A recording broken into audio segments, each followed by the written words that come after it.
A conversa tá animada, espírito de game aqui, né? Uma alegria, a gente se diverte, né? No final trouxe uma dupla do prazer aqui. O programa tá muito gostoso. Mas na verdade, assim, o problema que eu vejo no quiz, assim, quando você cria uma brincadeira, uma competição, põe componentes de humor, é outra coisa. O problema é que muitas vezes fica na pergunta e resposta e fica uma série, assim, é como se fosse uma prova de múltipla escolha. Porque o jogo de quiz é uma coisa, o quiz questionário é outra coisa. Mas esse é um grande.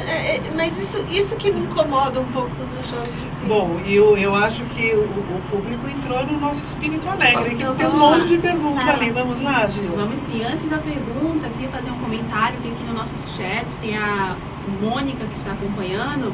E ela fala, conheci a Paula na época da faculdade, mas não tem sobrenome, Paula. Ela fala que na época você era mestranda e auxiliava a professora Vani. Então, se encontrando, né? Bom, vamos à pergunta, né? O Elton Viana, ele perguntou pelo chat, como os jogos podem contribuir para a educação especial? Bom, eu acho assim, a gente tem, eu já vi alguns ambientes montados, né, pensando em criar, eu sempre falo que o jogo ele permite interações diversificadas e criar experimentações. Então acho que quando você pensa, né, como você pode desenvolver determinadas habilidades e imaginar uma experiência para isso, né, eu acho que você pode usar o jogo para a educação especial. Aí teria que pensar realmente, né, eu estou sempre pensando na construção, né, mas eu acho que tem possibilidade da gente pensar em jogos que sejam, porque assim, dependendo do que falta e o que sobra, porque normalmente a educação especial, a pessoa falta um lado e sobra no outro, né? Então assim, ela desenvolve mais por falta de um lado, ela desenvolve mais no outro. Eu acho que, e o jogo ele tem muito isso, tem jogos que são mais gráficos, tem mais som, tem jogos que tem interação mais física, tem jogos que tem... Então eu acho que é possível pensar nisso, né? De escolher nesse leque de jogos que a gente tem, experiências diversificadas que possam incentivar o desenvolvimento de determinadas habilidades. Eu acho que por aí. Olha, você pensa em algum exemplo? Eu conheço muito pouco de tecnologia assim, para educação especial. Eu conheço o DOSVox, né, que eu acho que é um dos mais usados, né, para deficientes visuais. Né? E tem vários joguinhos para DOSVox. Né? Eu vou relatar uma experiência que a gente fez nessa área. Né? A gente fez 3 adaptações para um evento de percepções. Né? Eu e um amigo meu, o professor Felipe Neves, lá de Brasília, né? A gente fez uma adaptação de um jogo muito famoso na época chamado Counter-Strike, né? Que é um jogo de tiro que é vendido como realista, né? Mas enfim, né? O que a gente fez? A gente fez 3 modificações mudando o tipo de percepção das pessoas sobre o jogo, né? Fizemos uma modificação auditiva e essa foi uma modificação visual, né? A gente apagou 95% da luminosidade do jogo, né? E melhoramos o som dele para as pessoas poderem jogar orientadas pelo som e não pelas imagens, né? Que é uma coisa que tem pouco. E a ideia era fazer uma inclusão, né? Com que os videntes e não videntes pudessem jogar juntos, né? A gente já fez alguma coisa parecida assim com um jogo de tênis que a gente fez com cadeirantes e não cadeirantes no mesmo time, né? Então, jogando tênis de Wii, assim, foi bem interessante, né? E a gente pensa muito em inclusão, né? De como é que eu vou incluir essa pessoa numa mídia que ainda não conseguiu evoluir para esse lado. Interessante esse lado. Eu queria voltar numa questão anterior, que você falou, Paula, dos passos, né? Então, o educador, seria interessante ele jogar, assim como a gente está propondo para ele vivenciar a rede social. No caso do jogo eu percebi que é a mesma coisa, né? Ele ouvir ali o seu público, os seus alunos, as crianças que estão ali no entorno, depois jogar, vivenciar aquilo, e que o criar o jogo seria um outro passo, né? Você disse. Mas a gente sabe de experiências, e eu andei lendo a sua experiência no Fast Labs ano passado, que você trabalhou com jovens que nunca tinham criado jogos. Então, esse passo, ele é possível dentro da escola, ou educador, ou com pessoas que nunca criaram? É possível. Eu fiz algumas experiências. Aliás, a Mônica que está falando aí, a gente fez uma experiência, foi minha dissertação de mestrado, foi em cima de algumas experiências que a gente fez no curso da Vani. E acho que é uma coisa importante, que foi identificar como é que é o processo de criação. Acho que a grande questão, acho que tudo é um processo, a criação é um processo muito profundo.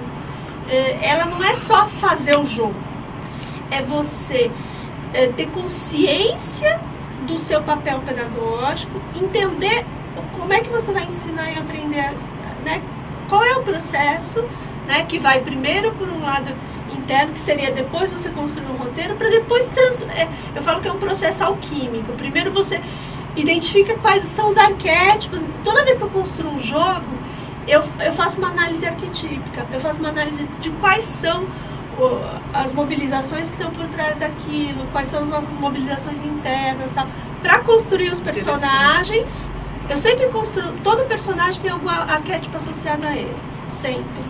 E assim, isso quando a gente fez esse curso da Vani, isso eu aprendi com a Vani, que era elas tiveram que fazer um processo para entender qual era a noção delas de ensinar e aprender, porque cada pessoa tem a sua. Você então primeiro tem que ter consciência do que é ensinar e aprender para você, para depois você poder escolher o melhor jogo, construir o melhor jogo, construir o personagem, construir o ambiente. Tudo isso tem que estar conectado com aspectos internos e externos.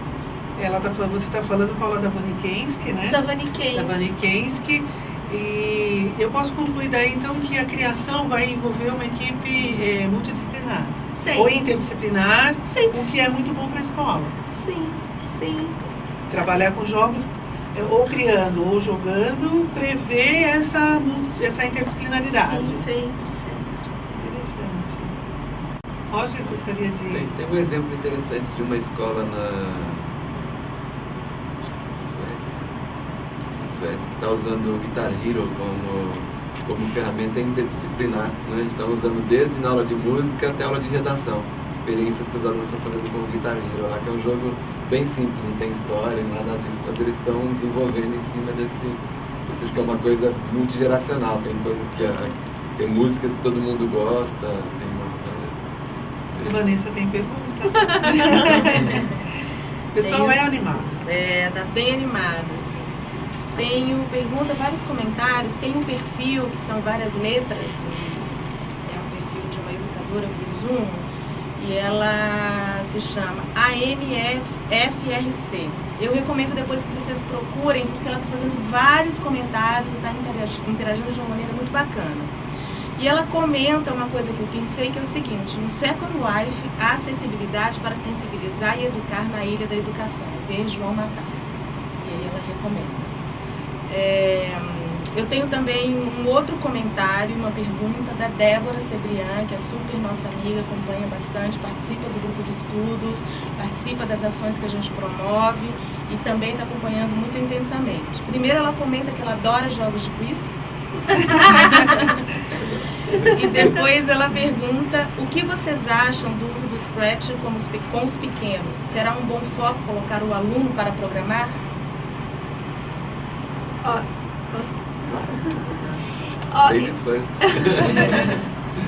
Olha, eu gosto muito do Scratch. Acho que o Scratch ele desenvolve a ideia da programação em si, das ações, de criar as ações. Eu acho que o Scratch não é à toa que é um grupo muito forte lá no MIT que está por trás do Scratch. Eu acho que eles têm um trabalho bem interessante. Em relação, agora da outra é do Second Life. Então, o que me incomoda no Second Life, eu acho que o Second Life ele tem possibilidades. Eu acho que ele morreu um pouco, né?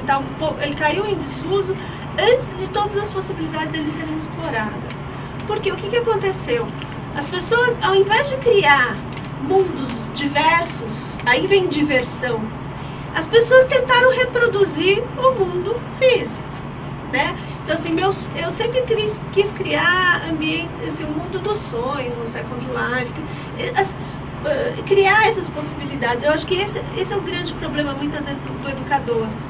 Em vez dele criar, em vez dele pegar a tecnologia e criar coisas diferentes do que ele faz no presencial, ele tenta reproduzir o que ele faz no físico, no presencial. Eu acho que a gente deveria explorar mais as possibilidades que a gente não consegue fazer na escola, no mundo real, né? Então, assim, criar um mundo dos sonhos, criar um mundo de fantasia, então, daí vem a diversão, né? Eu acho que o professor, ele tem que descolar daquilo que ele conhece e explorar esse mundo, né, que a tecnologia permite. E eu acho que esse é o Second Life, é justamente criar realmente uma segunda vida. Eu acho que as pessoas precisam explorar mais isso. Por isso que eu gosto muito do roleplay, que é roleplay game, você assume papéis diferentes. Claro que tem sempre alguma coisa a ver com o que você é, mas você tem a possibilidade de explorar o que você quer ser, né? O que você quer ser, mas você explora a coisa. Era interessante falar um pouquinho mais, então, no Second Life e no RPG, né? Que a gente acabou não falando... Eu assim, pra mim, eu gosto muito do jogo do roleplay, justamente porque você, muitas vezes, as pessoas respondem, seja por quiz, que tem uma resposta já programada, ou seja por... quando na escola, a pessoa descobre assim, mais ou menos o que o professor quer responder, o que é que ele responda, né? Então ele sabe assim, ele tem uma resposta esperada. No jogo de roleplay, você pode ser outra pessoa e criar, assim, às vezes eu brinco, eu já testei com alunos de design instrucional, de criar a mesma história no ambiente fantasia, no ambiente mais realista. No ambiente mais realista, ele tende a responder o que é esperado. No ambiente de fantasia, ele tende a responder o que ele realmente pensa, mais ou menos assim, porque ele não se sente tão cobrado. Então, por isso que eu gosto mais do roleplay. Na verdade, você está dizendo a mesma coisa, você é mais, não é que é mais sincero, mas você com a máscara, você se mostra mais, na verdade, é isso. Efeito máscara. A máscara você muitas vezes se mostra. Então eu gosto muito de criar situações de roleplay, né? Eu acho que eu já fiz um trabalho, eu criei jogos de roleplay para, por exemplo, orientação vocacional. Eu tenho um trabalho que eu fiz inteirinho de orientação vocacional, foi um jogo que eu fiz, aí não era digital, era mesmo de criação de personagens, tudo, para as pessoas descobrirem suas próprias aptidões.